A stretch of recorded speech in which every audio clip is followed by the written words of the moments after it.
talked about the first two seasons.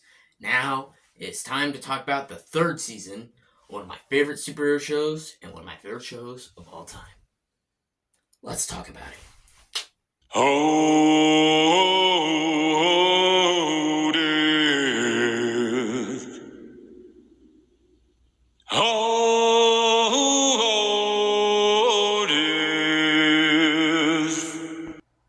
Won't you spare me over till another year?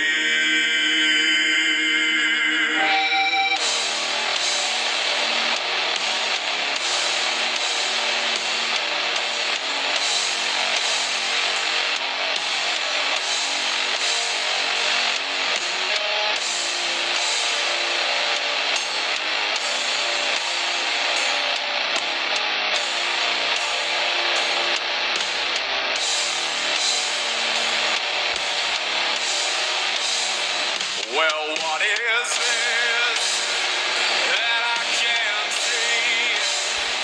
With icy hands getting hold of me. Well, I am deaf, none can excel. I open the door to heaven and hell.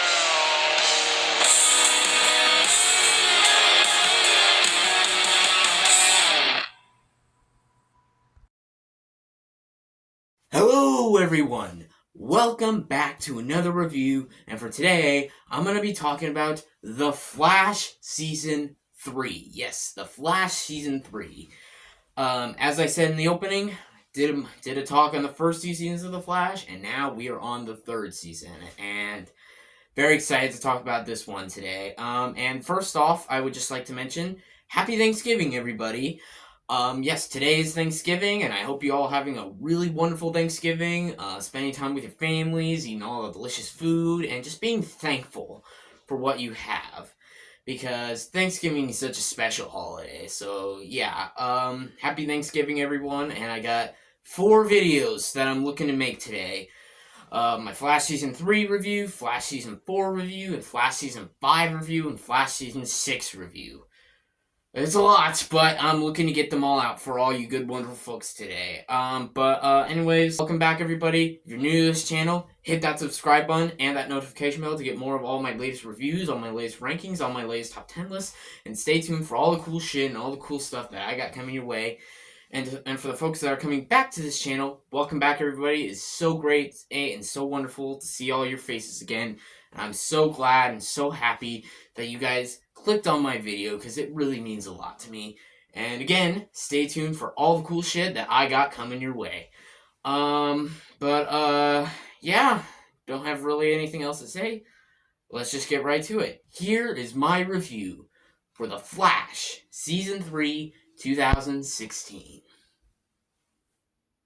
Let's go. So this season stars the same cast: Grant Gustin, Daniel Panabaker, Carlos Valdes, Tom Cavanagh, Candace Penn, Jesse L. Martin, John Wesley Shipp, and the list goes on. And this show's, again, created by Greg Berlanti, Andrew Kreisberg, and Jeff Johns. And the story of this season, it takes place after the end of Season 2, where, as everyone knows it, one of, if not the most iconic Barry Allen story, Flashpoint happens. In the first 2 episodes, Flashpoint happens where Barry goes back in time to save his mom from dying and ultimately changes the timeline. Where alternate realities start happening. You see the world in different places. Unfortunately, I'll just have to say spoilers right now, that is not the whole season. Yeah, in the first 2 episodes, it changes the timeline, and it causes another event that happens after Flashpoint, where Barry goes into the future and sees Iris West getting killed by the main villain, Savitar. And basically, in the whole season, Barry and Team Flash are basically trying to find ways to save Iris from dying. And, save Iris from dying and being killed by the main villain, Savitar. So let's just get right to it. Let's get right to the positives. The positives of this season continue on. Like, you got Grant Gustin as Barry Allen, Daniel Panabaker as Caitlin Snow, Carlos Valdez as Cisco Ramon, Tom Cavanagh as HR he's the Harrison Wells of this season, HR. You got Jesse L. Martin as Joe West, Candace Patton as Iris West, John Wesley Shipp actually not as Henry Allen, but as might as well just say it. Yeah, spoilers. At the end of season 2, there was a character named Jay Garrick, a classic Flash character who was imprisoned and then freed. And it was revealed to play. He was being played by John Wesley Shipp, and he has a pretty big role in this season. Not crazy big, but when the scenes he does have in are really good, genuinely awesome. Yeah, the whole cast is fantastic, and just they're all continue with their fantastic performances, and the direction in these episodes again is really good. These seasons always have such great direction, great build up, great story, and it's just really good. And let's just talk about the straight up like plot and story. Like this season has some genuinely great, really emotional and really well done moments. Like even got a new character, Julian, played by Tom Felton, who I think everybody knows is Draco Malfoy in the Harry Potter series. And he's really good in this season. I really enjoyed him. Yeah, and Kanan Lonsdale as Wally West and Violet Bean as Jesse Quick were two characters that were introduced in season 2.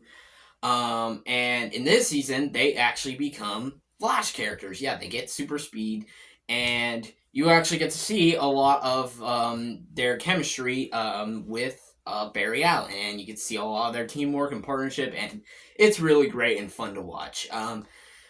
Wally West especially was really good in the season. I really enjoyed him. He had a lot of really good emotional moments. He could have been a really good character throughout the show, but the show just fucking forgot about him after seasons. But because like he had a lot of great chemistry with Grant Gustin's Barry Allen, and same with Violet Bean's Jesse Quick. She also had a lot of great chemistry with Barry Allen, even Wally West. Just like this was just so good. There was a lot of great chemistry, a lot of great scenes of them as Team Flash, and it was really good. And I also got to talk about when Barry goes into the future and sees the world. I think it was like 2024. I think. Correct me if I'm wrong, but 2024, which actually, well, believe it or not, is the year we're in right now.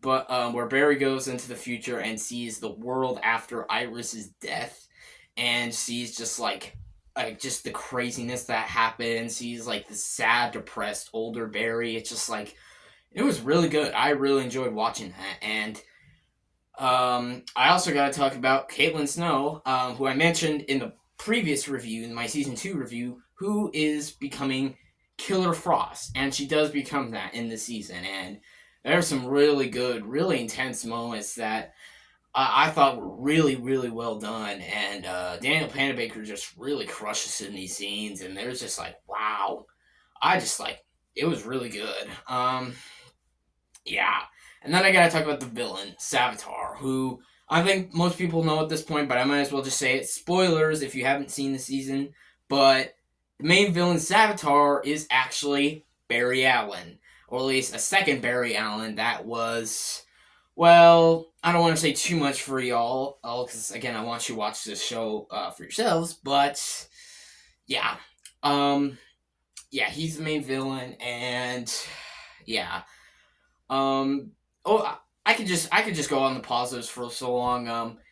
I feel like, is there negatives? Yeah, I feel like sometimes here now the show kind of lost like some of the epicness that it kind of had with the first few seasons. Like, I'm just gonna straight up talk about Flashpoint. Flashpoint was disappointing. I think a lot of people can agree on that. Like, Flashpoint was kind of underwhelming because Flashpoint is such an interesting, compelling story, and it's just so good. I love, like, if you guys probably seen the Justice League, the Flashpoint Paradox movie, which is really good. If you haven't seen that movie, I really recommend it. I should probably do a review of that film on this channel sometime, but yeah, that story did the Flashpoint story really well. Like Thomas Wayne as Batman, skinny Superman, just like oh my god, just such an incredible Flashpoint story, and I was like interested to like see how they would do like a Flashpoint story. Like, I don't know, like you could even say that could have been a crossover, like say like a world where Oliver Queen never became the Green Arrow or something like that. Yeah, Flashpoint is such an interesting story that it could have been a crossover itself. But no, it was only in the first two episodes, and that was disappointing. Technically did kind of have like an impact on the rest of the season. Like, Cisco's brother dies, and there's a lot other stuff. To like John Diggle, he had a daughter, but it was replaced by his son. And it just like there's some really good moments, but I don't know. It's just I feel like Flashpoint. It just could have been so much more, so much better. But it was underwhelming, and that was just disappointing about the season. And there's some kind of predictable moments. There's moments that don't work, and again, there's moments that kind of were lacking the same amount of emotionality and some of excitement that the first two seasons had, because the first two seasons were just that fucking good.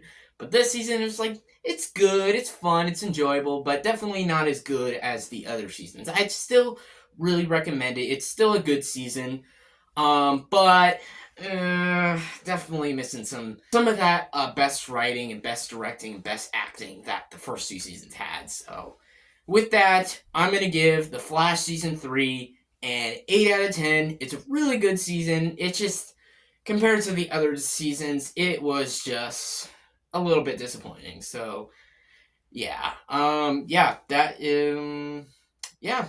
season 3 was a really good season, just disappointing and definitely not as good as the other two. So there you go, folks. That will wrap it up for my review of The Flash season 3. Let me know in the comment section below, what are your guys' thoughts and opinions on this season? Do you love it? Do you hate it? Do you think it's okay? Or are you like me, where you thought it was good, but it was like disappointing? Give me your thoughts and opinions on the season down below in the comments. Stay tuned for my next 3 reviews of The Flash season 4, 5, and 6. And then, I don't know if it's going to be tonight or tomorrow, I will have an announcement on the Christmas reviews coming this season. So yeah, stay tuned for all that. And yeah, hope you all enjoyed this video. Thank you all for watching. Please like and subscribe to this channel. And I'll see y'all next time.